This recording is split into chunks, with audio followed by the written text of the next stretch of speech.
Thanks for wasting our time today. I understand this is a marriage proposal, but we don't approve. Please give up and go home now. That's what his mom said to me when we went to his family's house to announce our engagement. She gave me a cold glare and spoke down to me like I didn't belong. I knew from the start that his parents didn't like me, but I couldn't turn back. I took a deep breath, braced myself, and introduced myself anyway. My name is Cheryl. I'm 29 years old, and I work in the general affairs department of a manufacturing company. I've been dating my boyfriend, James, since last year. He's 4 years older than me, and we work in the same department. James has a gentle look, and his kindness shows whenever he smiles. That's what made me fall in love with him. We both live on our own, so we often spend time at each other's places and enjoy weekends together. We've built a happy relationship. My parents live nearby, so I take James to their house often. They really like him, and whenever he visits, they go all out with meals. James and my dad get along great, and I thought everything would go smoothly when we got married. But James had always hesitated to introduce me to his parents. When I asked him why, he looked uncomfortable. Could you wait a little longer? My parents aren't like yours. I wish I had grown up with parents like yours, he said with a sad expression. I wondered if he had issues with his family, but I decided to give him time. I wasn't in a hurry to get married, so I figured it would be better for him to open up when he was ready. But things don't always go as planned. One holiday, James and I were on our way to our favorite restaurant when something unexpected happened. As the staff showed us to our table, James suddenly seemed nervous and fidgety. What's wrong? I asked, noticing how tense he was. He looked away, unsure how to explain, clearly struggling to find the words. I felt nervous at that moment, wondering if I had done something wrong. Just then, a woman in her 53s came over to our table and spoke to James cheerfully. Oh, James, I haven't heard from you in a while. I was wondering what you were up to, she said. She then turned to look at me, her eyes narrowing as if she was judging me. She had downturned eyes that made it seem like she was glaring. Her hair was neatly tied back, which made her sharp eyes stand out even more. As I gave her a confused look, she let out a little laugh, but it wasn't friendly. Are you really spending time with someone like her, James? You're such a good kid. If you don't like it, you need to tell her. Otherwise, girls like her won't get the message, she said. James's face tightened in anger. He glared at the woman and firmly said, I won't allow you to insult her. But the woman gave me a cold look and said, It's a shame my son has been tricked by a girl like you. Leave him alone right now. After that, she went to the cashier, paid her bill, and left the diner. What just happened? I asked, still in shock. James replied in a low voice. That was my mother. A few years ago, because of her, I had to end a relationship with someone I was thinking of marrying. She didn't want to marry me because of my mom's behavior. I began to understand why she had acted that way. James continued, If you choose to stay with me, there will be a lot of challenges. Maybe we should break up now. Don't worry, I'll keep things professional at work, and I'll make sure it doesn't cause you any trouble. He looked really upset, and it pained me to see him like that. But I calmly said, I still want to be with you, James. Do you really want to end things with me? James seemed surprised by my words. You know what my mother is like. If you marry me, she will be a burden to you. I don't mind. I think that's part of marriage, and we don't have to live with her, right? If it becomes an issue, I'll ask for a transfer at work, and we can move far away, I said. James stared at me, deeply considering my words, and I gave him a reassuring smile. Then I feel better about it. Is it strange if I propose to you right now? He asked. A wave of warmth rushed through me, and I could feel my face turning red. Are you serious? I asked, feeling a bit embarrassed. Yes, of course. I want to spend my life with you, I said, my cheeks growing hotter. I feel a bit like you've beat me to it, but I'm really happy. I want to be with you forever, James said with a smile, and I finally felt relieved. After that, we decided to tell my parents about our engagement. They were thrilled and asked how we decided to get married. I knew we'd have to mention James's mom at some point, but we tried to avoid the topic by pretending to be shy. However, my mother wouldn't let it go. "So, have you already met James's parents? Or is that still in the works?" she asked. James and I were caught off guard. "No, I don't plan to tell my parents about the wedding," James said, causing my mom to gasp in surprise. "Why not?" she asked, shocked. "Because I know they won't approve of our marriage," James explained. At that point, my father gave us a serious look. "That's not acceptable. Marriage is the joining of two families. Your mother would be heartbroken if she found out you got married without her knowing. You both should at least meet with them once. If they still refuse, come talk to us and we'll support you." My dad's words were strong and comforting, but James still looked worried. "I'm fine," I said with a smile, hoping to put him at ease. I thought that if we couldn't get past this challenge, we wouldn't be able to find real happiness together. Later, James told his parents that I would be coming to introduce myself. They didn't seem excited, but he was able to set up the meeting anyway. James's father was a CEO, and they lived in a big house with a large yard. When I stepped in, a big dog started barking. James smiled and petted the dog's chin, calming him down, and then the dog let me pet him too. While we were playing with the dog, the front door opened and his parents came out. His mother had a sharp look that made her seem intimidating, and his father looked just as stern as he stared down at me. "Don't touch our dog. You're disgusting," were the first words his father said to me, without even a hello. He started scolding me right away, and I felt really uncomfortable. "How dare you talk to her like that? If you keep acting like this, I won't hesitate to cut ties with you," James said firmly. His parents gave me angry looks but didn't say anything else unpleasant after that. They invited us into the house. As we walked in, I found it a little strange. Looking at James's face, you'd think he's a kind person because of his gentle eyes, but he didn't look anything like his father. His mother had upturned eyes, but he didn't take after her either. Sometimes traits skip a generation, or kids don't look like their parents at all, so I decided not to think too much about it. Once inside, as I was looking around, a middle-aged man in a suit appeared. "Mr. Eric, welcome home, young master," he said, bowing to greet James. He had a kind smile that was contagious, and I couldn't help but smile back. "It's been a while, Mr. Eric," James said. "You've grown up so much, young master," Mr. Eric replied, smiling warmly at James. It was the first time I saw James truly smile since we arrived. Then James introduced me to him.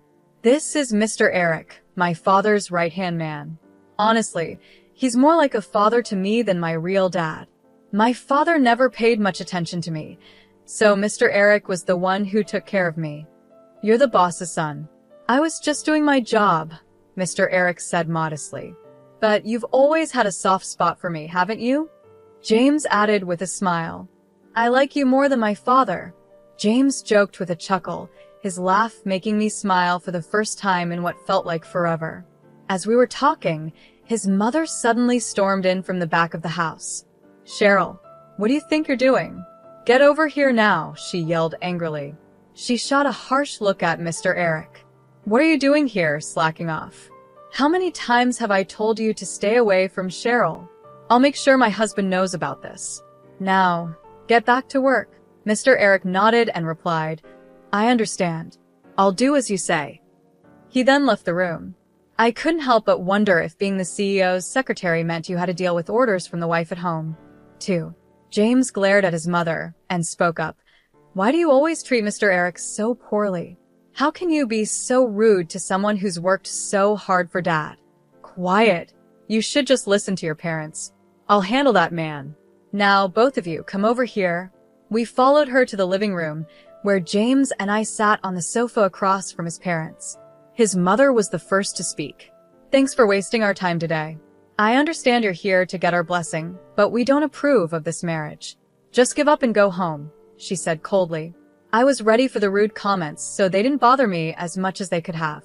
I calmly responded, "No, thank you for making time to meet with us. James and I love each other, and it's natural for two people in love to get married, don't you think, father, mother?" I smiled politely, but my mother-in-law let out an exaggerated sigh. "You really don't understand marriage, do you?" she said with a mocking tone. Since our last meeting, I've looked into you. You're a very average woman graduated from an ordinary school, working at a small company. Despite having no real skills, you've managed to trap my James, haven't you? Do you really think someone like you is a good match for our family? In marriage, what matters is a good match. Mom, James interrupted. Cheryl and I work at the same company, doing the same job. If you think she's not good enough, then neither am I. We are a perfect match. You're different, James, his mother snapped back. There must be a reason you chose that company, but this woman didn't have any other choice. And, she added with a smirk, turning her sharp gaze toward me, it seems like you come from a poor family. After our money, are you? My blood boiled at my mother-in-law's comments. I had promised myself I wouldn't let anything she said get to me, but when she insulted my parents, I couldn't hold back. I snapped, don't assume we're poor. Oh, what's wrong with telling the truth? She sneered. You live in an old, rundown house that's over 53 years old and drive a car from a decade ago. Did I strike a nerve? I'm just saying what's obvious. This is why I can't stand poor people. My family home was built by my great-grandfather, a carpenter. It's special to us. And as for the car, we like it and take good care of it. That doesn't make us poor. You did your research, right? So, you must know what my parents do for a living. I responded, trying to stay calm. Yes, I know. Your father is a university professor, and your mother is a high school teacher. They have respectable jobs, but there's still a big difference between our families, she replied. James is going to take over his father's business one day. Don't think for a second that the daughter of mere educators is good enough to marry my son. She laughed loudly, clearly enjoying herself. Just then, James stood up. His face, normally gentle, had turned into something I had never seen before, cold and furious. This is pointless. I'm cutting ties with you. I can't forgive you for insulting someone I care about. Cheryl, let's go.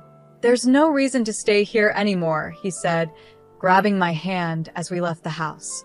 I'm sorry, he said quietly as we walked away. I'll explain everything to your parents.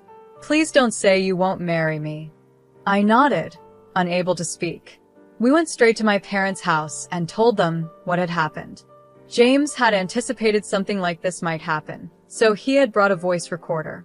Everything his mother said was recorded. After listening, my parents thought for a moment and then spoke. Yes, the way his mother talked was awful, but you two are giving up too easily. We'll help you come up with a plan, so keep preparing for the wedding, my father said. If you've both decided to marry, you don't need their approval. But it would still be better if you could get James's parents' blessing, my mother added calmly. Hearing their words gave us hope, and we nodded in agreement. We decided to leave the situation with James's parents to my family and focus on planning our future together. 2 months later, my parents called us and James and I visited my family home. When we arrived, we saw James's parents and Mr. Eric sitting around a small table. As we joined them, the room felt a bit crowded. I thought James's parents might make rude comments again, but they stayed quiet. My father was the one who filled us in on what had been discussed while we were away. James's parents looked into our family, so we decided to do some investigating as well. My father began. His parents married 32 years ago after his mother became pregnant. At that time, his father had just started his company. Mr. Eric, who was an ordinary employee back then, supported his father with dedication. As my father continued, James interrupted. That's all well known in our family. Mr. Eric started as a regular employee but was promoted to my father's personal assistant because of his hard work. My mother mostly raised me on her own while my father struggled to manage the company. It seems Mr. Eric supported not just my dad but my mom, too. My father nodded, acknowledging James's words. Then he said, Mr. Eric did indeed support your family with great dedication. Now, let me shift the conversation a bit. I'm a genetic researcher at the university. Genetically, children inherit half of their DNA from each parent. Even if a child looks very different from their parents, they still receive half of their genes from each one. James gave my father a puzzled look, and I was also confused about where he was going with this. My usually calm father had a serious expression as he addressed James's parents. Please listen carefully. I hired a detective to conduct a background check on your family. Your father works hard, and Mr. Eric has always been there to help. Your mother is fully devoted to housework. It's quite admirable. But when I looked at your family photos, something didn't add up. Neither of your parents have a widow's peak, but you, James, do. This trait is dominant, meaning a child with a widow's peak can only inherit it from a parent who also has one. And don't you think James looks quite a bit like Mr. Eric? Especially with the drooping eyes and widow's peak? That's why I called your parents here today to discuss this. As my father finished explaining, James looked at his parents and Mr. Eric in shock, unsure of what to say. I am a French teacher, just like my mother, and I'm good at French. I never noticed anything different about their foreheads, and even if I did, I'm no expert in genetics. After a long silence, James's father finally spoke. 40 years ago, I was so focused on my work that I neglected my family completely. Then my wife told me she was pregnant. What she didn't know was that I had been hiding my infertility from her. When I found out about her affair, I was furious, and she was just as angry at me for keeping my infertility a secret. After a huge argument, I told her that if I raised her child as my own, I would forgive her. In return, she promised to forgive me for hiding the truth. I made Mr. Eric my personal assistant to keep him close, hoping to stop any further affair between them. After spilling everything, James's father sat there, looking empty, as if all the life had drained from him. Meanwhile, James's mother started to cry. I loved Mr. Eric. I wanted to raise James with him, she sobbed. James is a precious child I had with the man I truly loved. I can't let him marry someone I don't even know. I absolutely won't allow this marriage. As she wiped her tears and glared at me, James gave her a cold, disgusted look.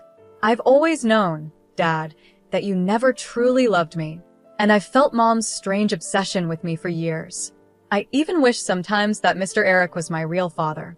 But now, hearing all of this, you three are disgusting. Mom, I don't want to see you as my parents anymore. Even if Mr. Eric is my biological father, I won't acknowledge him either. I won't forgive any of you. I'm cutting ties with all of you and marrying into Cheryl's family, James said firmly. At his words, his mother jumped up, clinging to him, crying. No, James, you can't. You're mine. I won't let you go, especially not to some common girl. We can live together.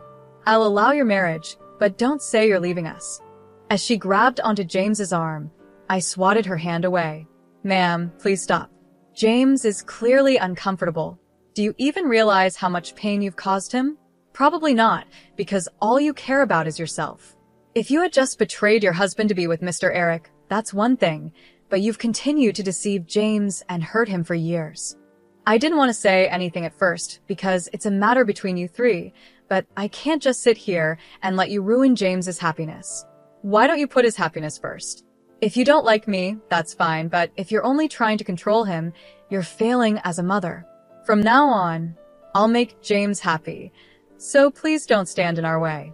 After I said that, his mother started crying again, calling me cruel, but Mr. Eric was there to comfort her. We decided to talk about the future later. A few days later, James's parents officially apologized to us and my parents. They finally accepted our marriage, and James and I turned in our marriage certificate. James moved into my house, and we started our life together. In the end, James's father couldn't forgive his wife's affair. Even though it was too late to ask for compensation, they divorced and split their assets.